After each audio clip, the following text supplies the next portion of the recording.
저기 이제 영상 너머에 있는 어떤 분이 이제 이런 데 대한 얘기가 필요하다면 그분한테 얘기를 한다면 뭐 우리는 책에 의해서 사람이 된 거죠.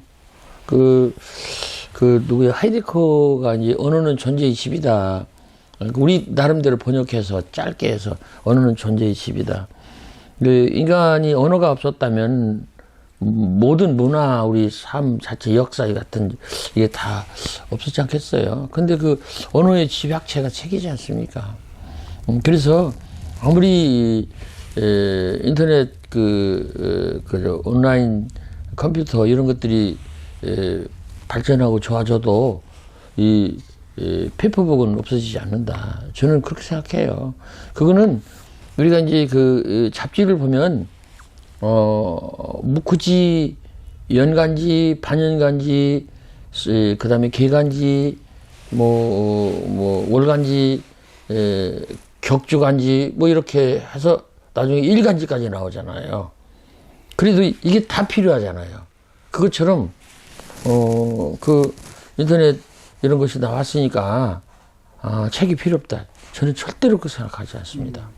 책은 원본으로서 꼭 필요한 것이고 저는 그렇게 생각을 하는데, 그래서 인류의 역사, 문화, 생존 자체가 글자하고 관계가 있고, 그리고 그것이 집약체의 책이고, 그리고 특히 이제 중요한 것은 우리 젊은 청소년들에게 책이 얼마나 중요한가. 저는 이렇게 생각해요. 젊어서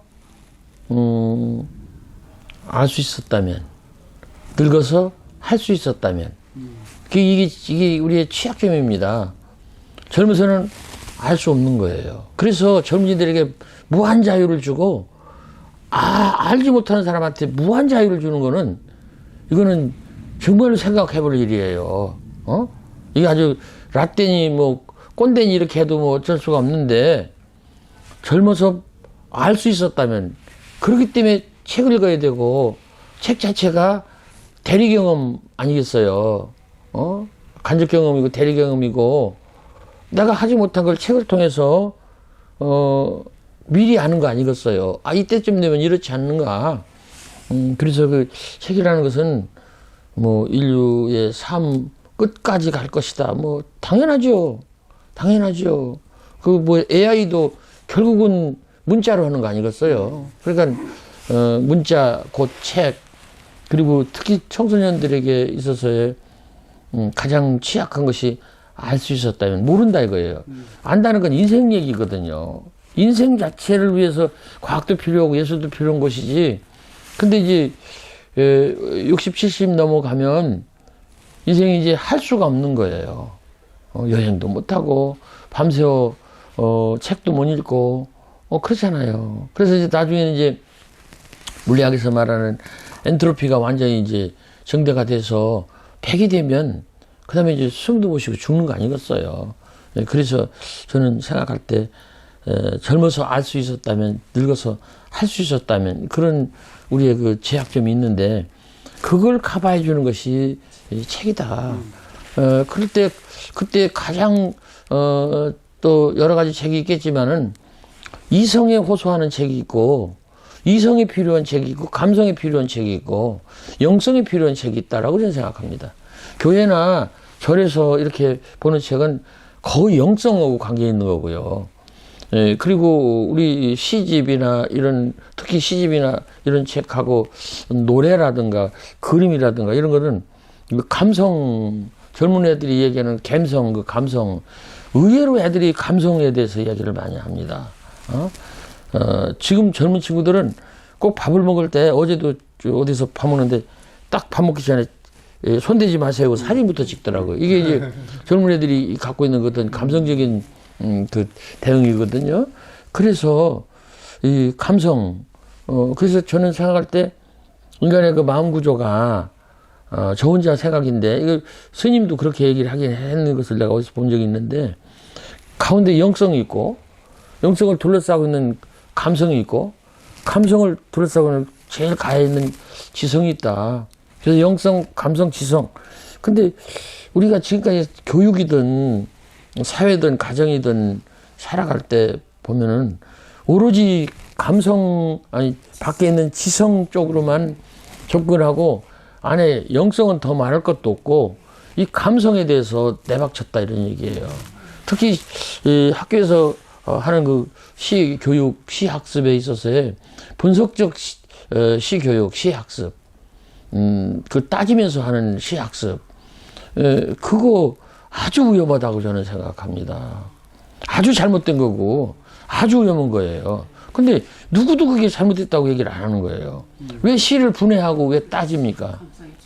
응? 그게 이제 그 중요한 것은 그 수능에서 시 문제가 나와서 그런 건데 시 문제 내지 말아야 돼요. 단호하게 내지 말아야 돼요. 이게 큰일이에요. 하지 말아요.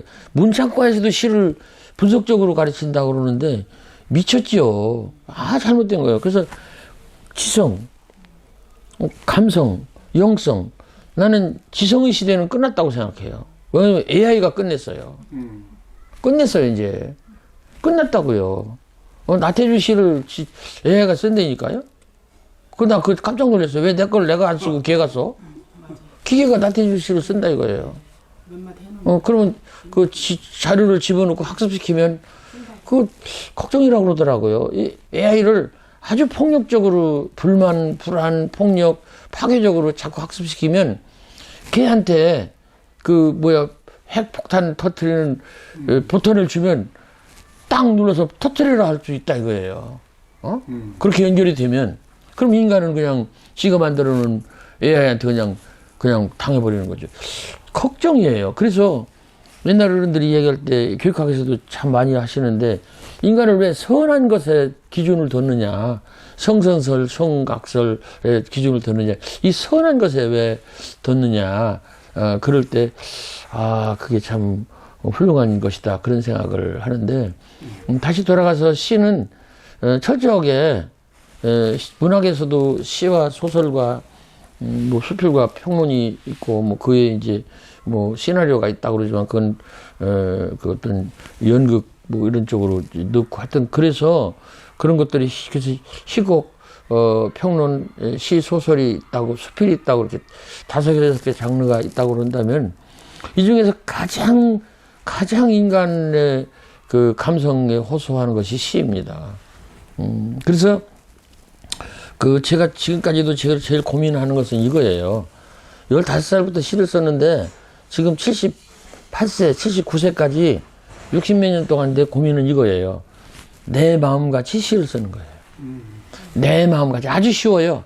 근데 가장 어려워요. 난 지금도 자신이 없어요. 내 마음같이. 시를 쓰면 내 마음같이 안 돼 있어요. 내 마음은 이런데 엉뚱한 것이 되는 거예요. 중간에 변질이 되는 거예요.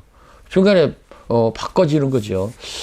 와, 이걸 어떻게 해야 되나. 이게 저의 과제인데, 오늘날 젊은 독자들한테 이 마음같이 시를 써주면 이건 한 방에 끝납니다.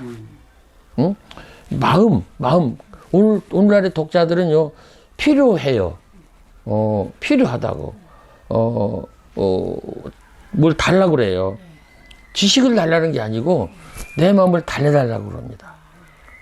내 마음을 좀 어떻게 바꿔달라고 그래요. 불안한 걸 안 불안하게, 우울한 것은, 우울하지, 명랑하게, 이렇게 어두운 것은 밝게. 제가 BTS 가사집을 또 내가 해설을 쓴 적이 있어요. 그걸 보고 내가 깜짝 놀랐어요. BTS 가사집은 기본이 이런 거예요. 나는 현재 취약하다. 나는 마이너다. 어두운 방에 있고 혼자 있고 외롭고 사랑을 잃었고 나는 많이 춥다. 나는 힘들다. 이 사를 몇 번 다녔는지 모른다. 그런데 어느 날 네가 왔다. 그래서 나는 조금씩 따뜻해졌고 밝아졌고 나는 행복해졌고 나는 좋아졌다. 나는 더 좋아질 것이다. 그래서 세계적인 젊은이들이 환호하는 것입니다. 그래서 그 BTS 애들 얘기가 RM이 그런 말을 했다는데 우리가 아이돌이라면 당신네들도 아이돌이다. 그리고 우리들이 부르는 노래는 당신네들이 보내는 제가 얘기한 대로 연애 편지고 우리들이 보내는 페네트다 이렇게 얘기해요. 거꾸로. 지금 얘기를 거꾸로 합니다. 팬들이 보내는 페네트가 아니고 우리가 보내는 것이 페네트다. 접근을 달려야 돼요. 청소년들이 지금 많이 힘들어한다. 그래서 세계적으로 BTS예요. 나는 그걸 책을 하나 쓰고서 깜짝 놀랐어요. 아, 이거구나. 응? 그래서 나보고 이 책을 쓰라고 했구나. 나는 BTS가 방탄소년단을 알았어도 BTS가 BTS인 걸 몰랐어요. 나중에 보니까 그게 그건데 그랬어요. 그렇게 무식한 사람인데 출판사에서 사장이 2번이나 왔어요. 꼭 써야 된다. 내가 왜 쓰냐? 써야 된다. 그래서 읽어보니까 알겠어요. 나태주 씨하고 거의 같아요. 거의 같아요. 그게 이런 거죠. 마이너고 나는 어둡고 루저고 작은 뒤떨어진 사람이고 작고 이렇다. 근데 좋아졌다. 이걸 원하는 거예요. 그래서 오늘날의 시인들이 다른 분야를 내가 말 안 하는데 대우 각성해야 됩니다. 그냥 괜히 잘난 척하고 아는 척하고 현학적이고 그 무슨 수사나 뭐 이런 거 뻑적지근하게 하고 이념 따지고 그럴 새가 없어요. 애들이 죽어가고 있어요. 내가 하늘고등학교 저 인천 영종도에 있는 학교를 갔는데 정말로 놀래요. Q&A 시간에 어떤 아이가 날 보고 선생님 씨는 나한테 무엇이 되기를 바랍니까? 이렇게 말해요. 요즘은 애들이 질문이 아주 샤프합니다. 수원에 있는 어떤 여학생 3학년은 이러더라고요. 선생님, 괜찮다 그러시는데, 괜찮다는 말을 우리 하도 많이 들어서 괜찮지가 않습니다. 그리고 당신이 괜찮음의 증거를 좀 보여주세요, 지금. 뭐, 내가 예수님입니까? 나보고 무리를 걷는 것을 보여달라는 거예요. 괜찮음의 증거를 보여라. 지금 애들이 저래요. 그래서 내가 하늘고등학교에서는 걔한테 그랬어요. 나는 그냥 막 하니까, 내 시가 너한테 세로토닌이 됐으면 좋겠다. 그러니까 걔가 확 울어버려요. 이 울었다는 건 걔가 세로토닌이라는 약을 아는 거예요. 우울증 치료제예요. 우울증 치료제예요. 이 스트레스 때문에 몸 안에서 세로토닌이 안 나오는 거예요. 그래서 밖에서 약으로 주는 거예요. 그래서 우울증 치료할 때는 세로토닌 아주 조금 5분의 1, 6분의 1짜리 그걸 주거든요. 그러면 이제 정서가 이제 어떤 조율이 되고 평정감을 갖고 불안한 마음이 사라지고 그렇잖아요. 그래서 이런 정서에 기여하는 시를 써야 되겠다. 지금 급해요. 노벨상보다도 더 급합니다. 나는 그렇게 생각해요. 노벨상 주면 내가 안 받겠어요. 받지. 그렇지만 그거보다 더 급한 거는 필요한 아이들. 죽어가잖아요. 애들이 죽어가요. 왜냐면 마음 때문에 죽어가는 겁니다. 놀라운 일이에요. 진짜 요체 말씀을 해주셨는데요.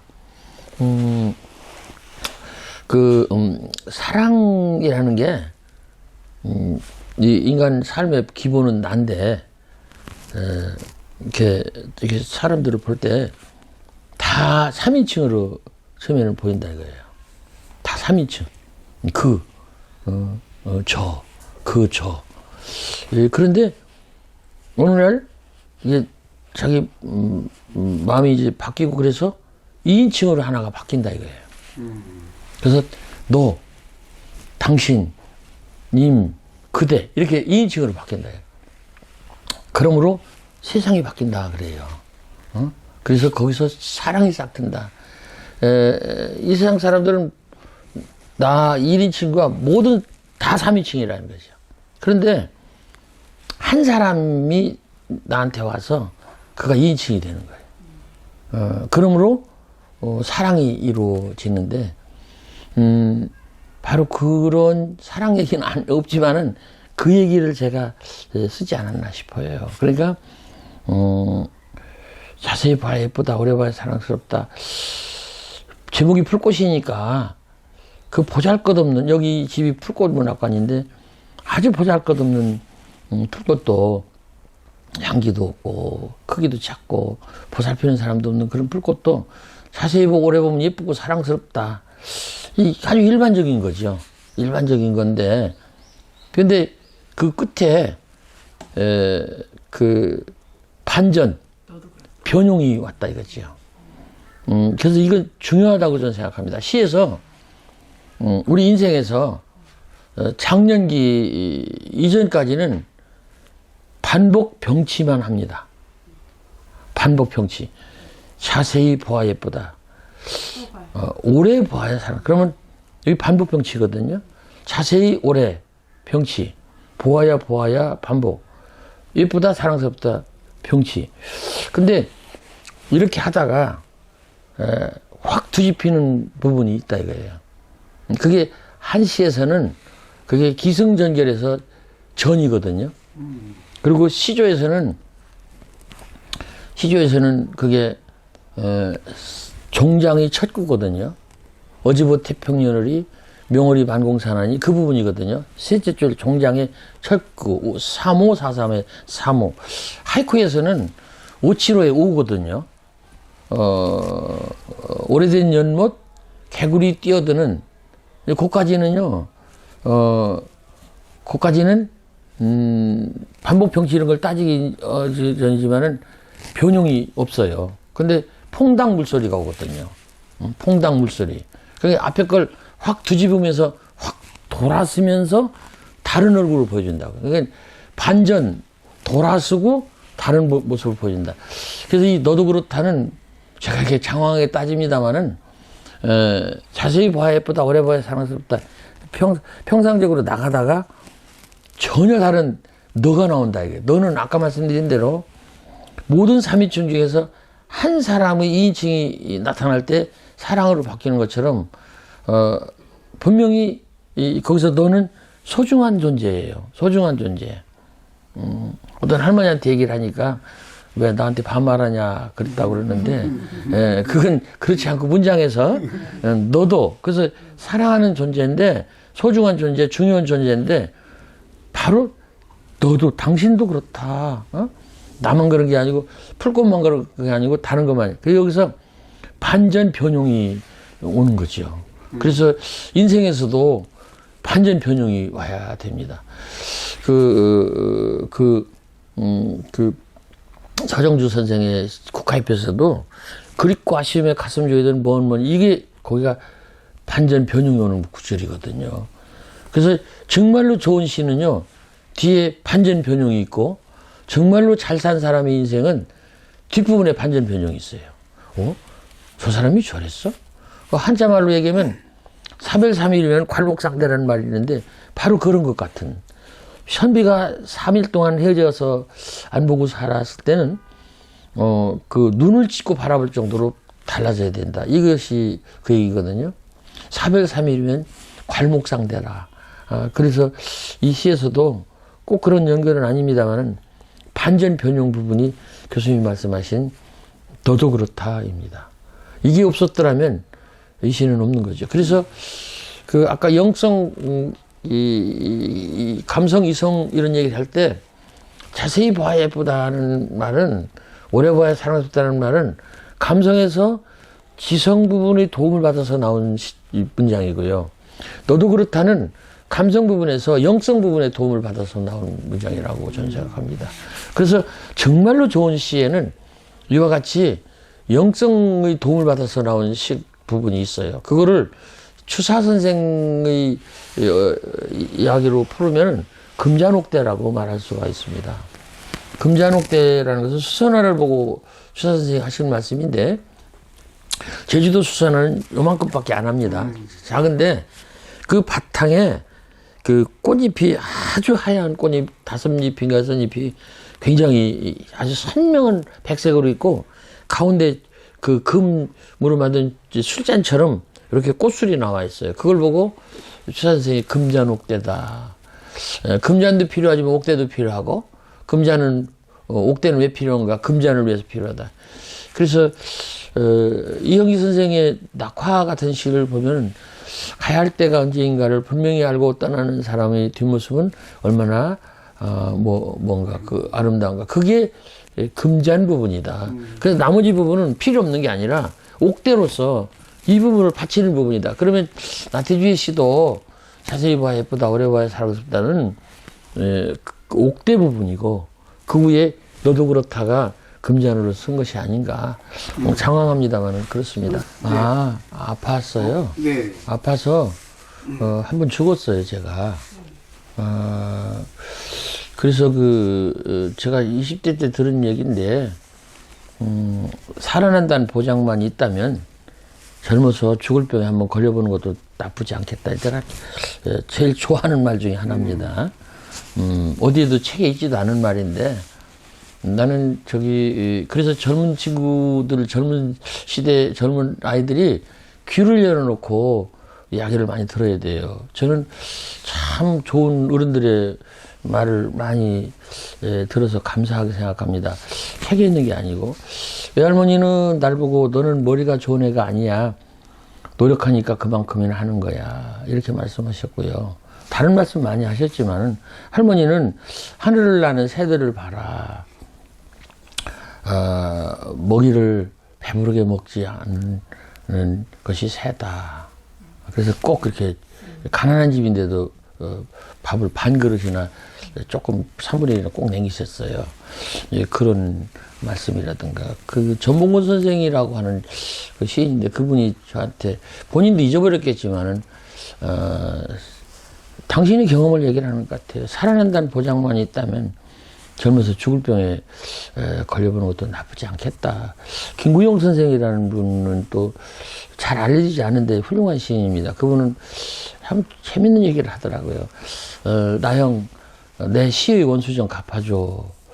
그렇게 무슨 술이 취해서 한 소리인데, 그리고 그분이 뒤로 돌아서면서 하시는 말씀이 올라가지 말라고 했는데 혼자 올라가서 죽은 예수, 그냥 나가지 말라고 했는데 혼자 나가서 거지가 된 석가, 평생 동안 이력서만 들고 다녔지 취직 한 번도 못 해본 공자. 그런 말씀을 하는데 나는요 정말로 헛소리 같이 들렸는데 재밌는 말이에요.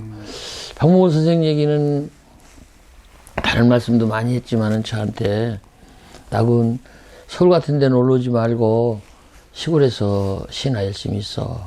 그 말씀이 저한테 첫 번째 당부 말씀이었어요. 그 얘기는 무슨 말씀이냐면 당신이 서울에 와서 시를 버렸다는 말씀이 큰일 날 말씀인데, 이거 정말로 놀라운 얘기입니다. 나군 서울 같은 데 올라오지 말고 시골에서 시나 열심히 있어. 그거는요 다 자기 얘기를 하는 거예요.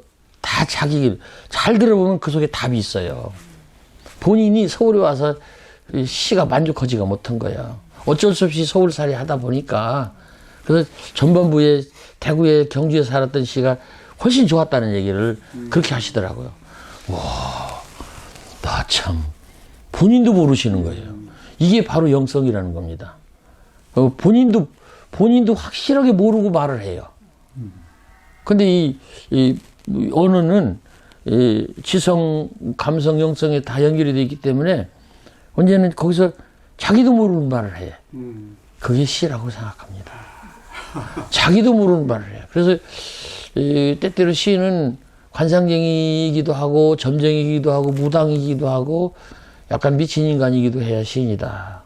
뭐 그렇게 생각을 하는데, 그게 왜 그러냐면 시라는 것은 그 감성 영역에서 나오는 감정이 소재인데, 이 감정은 그 형태가 일정하지 않기 때문에 영성에도 간섭을 하고 지성 도움도 받아가지고, 그래서 특히 지성 도움을 받는 것은 언어에 도움을 받는 거지요. 그리고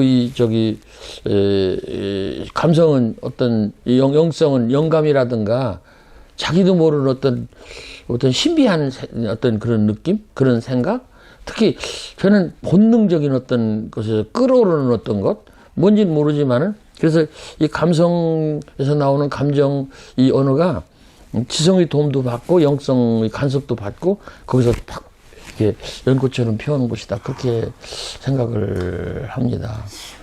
아까 빅토르 류고 얘기를 했는데, 이제 서양의 문호라고 하는 분들은 최근에 오면서부터 이게 자꾸 세분화돼서 이렇게 가늘어졌지, 독일의 괴테 같은 사람도 지질학자였고, 화가였고, 정치가였고, 소설가였고, 희곡작가였고, 시인이었고, 뭐, 엄청난 사람이잖아요. 예. 그런데, 빅토르 후고도 그렇고, 이제 독일하고 이제 프랑스에 이제 그런 분이 계신데, 그 괴테 말 중에 좋은 시란,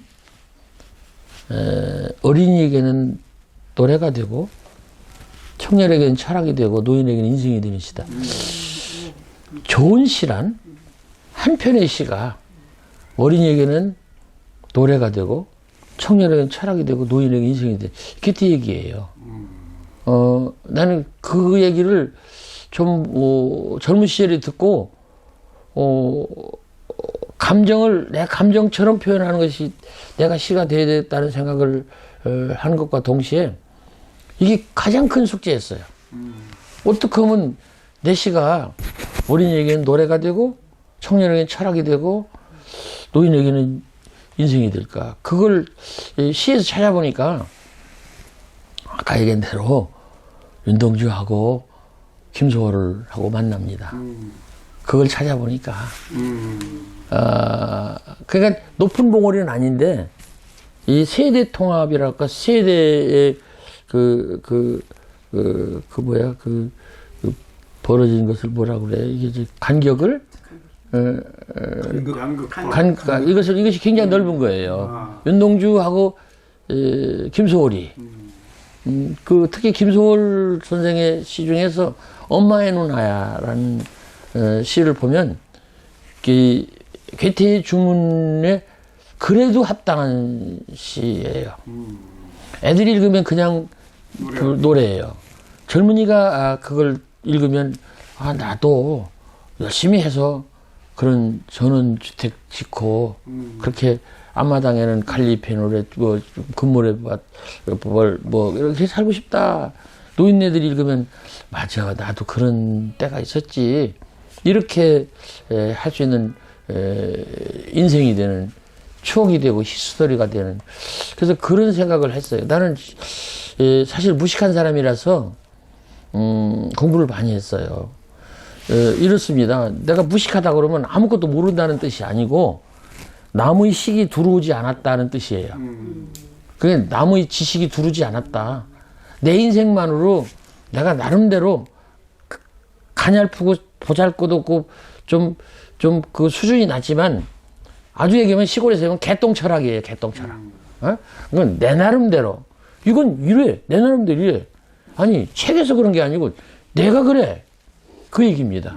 그래서 무식이라는 말은 제가 얘기하는 거는 남의 식이 두르지 않았다는 뜻이에요. 내 자신의 식만 있다. 유식이라는 말은 미안합니다만은 유식한 분들은 전부 남의 식만 갖고 사는 거야. 유식하다. 남의 식이야. 다른 사람의 타인의 식이야. 내가 그 꿈꾸는 시인이라는 그 시에 대한 내가 론은 아니지만 썼어요. 어떻게 써야 될까요? 책을 덮고 써야 됩니다. 그래서 나는 요즘 책을 써도 책을 덮고 씁니다. 메모지 이렇게 딱 하나 해서 그거 보고 하여튼 짜내는 거야. 짜내는 거야. 무식하게 쓰는 거야. 유식하게 쓰면요. 어디 있는 거요. 그런 책은 덮습니다. 사람들이. 있는데 뭐. 좀 모질하더라도 그 사람 내 얘기를 써라. 바로 그거예요. 그러니까 사람들이 나태주 저 모질한 인간이 제 얘기 썼구나. 그게 어디에도 없는. 그래서 이렇게 생각해요. 시라는 건요. 처음에는 정의 단계가 있습니다. 그러니까 정할 정자. 이게 어디에 나오는 무수에서 나오는 얘기인지 모르겠는데 이렇습니다. 정의 단계는 전공법의 단계예요. 그래서 여기서 검도를 하든지 뭘 하든지 창검수라든지 어쩌든지 정으로 배워요. 그러면 이게 정이면 여기서 정으로 공격하면 저기서 정으로 막아요. 그러면 결판이 안 나는 거예요. 그때는 어떻게 하냐면 이제 한눈 팔거나 지치거나 어떤 놈이 지는 거예요. 그래서 정의 단계가 있다. 그래서 저는 시에서 선대의 시를 다 배우는 거예요. 다 가감없이 배워서 큰 항아리에다 다 담는 거예요. 그래서 거기서 나름대로 자기가 쓰는데 상당히 그 단계는 습작 단계를 벗어날 수가 없습니다. 그 다음에 파의 단계가 있다. 파는 거울을 깨트려 버리듯이 자기가 공부한 것을 다 망가뜨리는 거예요. 그래서 상당히 혼란스럽습니다. 나는 그 기간이 한 20년 있었어요. 내시도 아니고 남이시도 아니고 어리버리 해갖고 말이죠.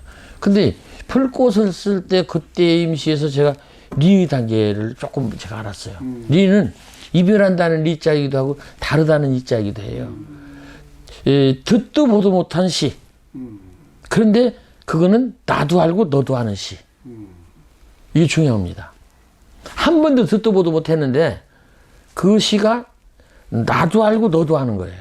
근데 너 중에서도 더 많은 너가 아는 거예요. 더 많은 너가.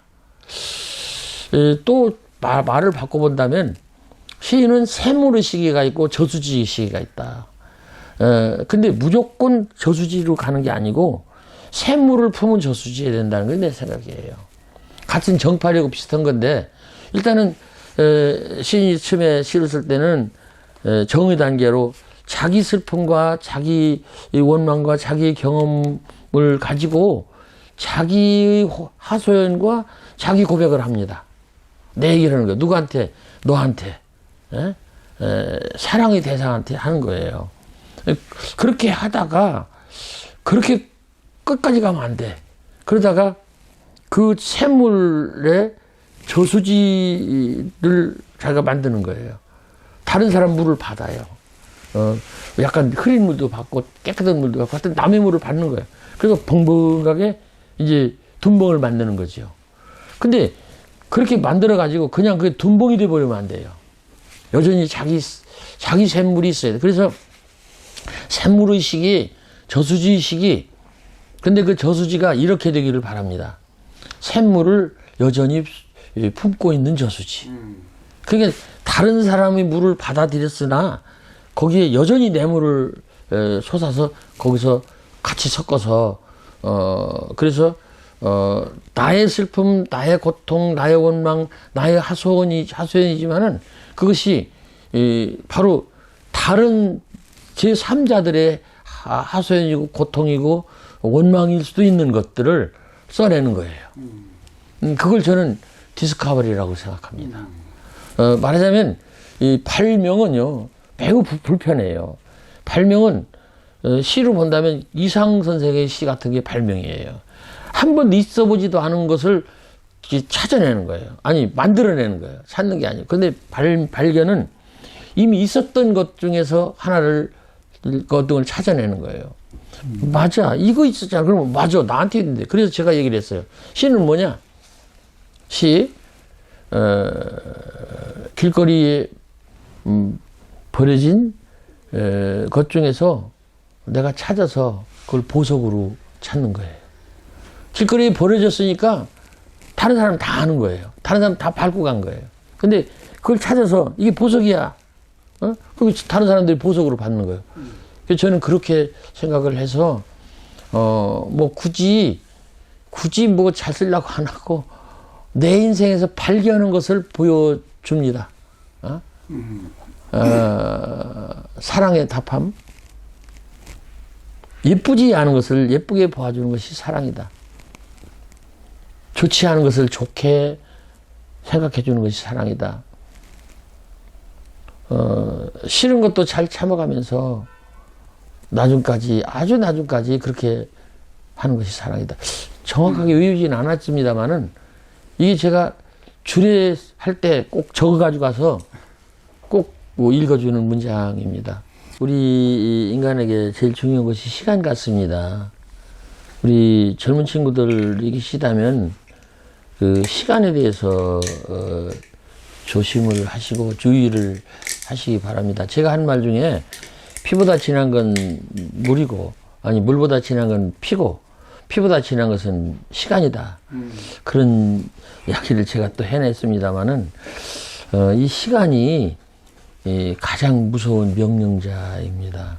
그래서 지금 오래 잘 버텨라 좀 뭐 건강해라, 또 만나자 그렇게 말씀하셨는데 그게 시간하고 관계가 있습니다. 제가 이제 강연을 합니다마는 제가 무지마 강연을 하죠. 거리, 대상, 주제 안 묻습니다. 그냥 가서 생각나는 대로 하고 그 다음에 강연료도 그다지 묻지 않습니다. 근데 딱 묻는 게 있어요. 언제입니까? 이거는 묻지 않을 수가 없어요. 그래서 우리에게 언제입니까? 당신은 지금 언제를 살고 있습니까?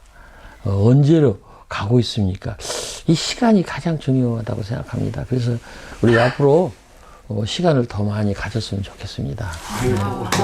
감사합니다.